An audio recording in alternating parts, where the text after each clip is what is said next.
Hello everyone, welcome to the channel. On today's video, I will show you guys the tips that if you are recording or taking photos or videos on your phone and your phone not connected to the cloud, since if you are connected to Google Photos, it will be very soon your storage will be exceeded or will be full.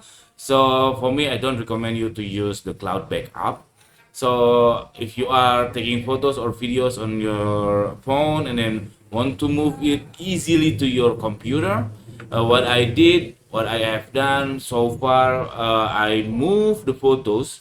So this is my phone, and then I have my internal storage. And then before I move it to, before I connect my phone into my computer, I copy or move the file into specific folder in my internal storage. So instead of dig deep into my DCIM here and then on the camera, later it will load very slow, and then it's so difficult to find because it's uh,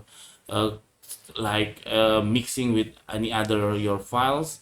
So here I suggest you to move it to another folder into internal storage. So for here my project only contain about 5 videos, and it's very easy. Just cut, and I move to my own storage on my computer, on my desktop. So that's it. Very simple tutorial, very simple tips. I hope it's helpful for you. If it's it, please subscribe our channel. Thank you for watching. See you in the next video. Bye bye.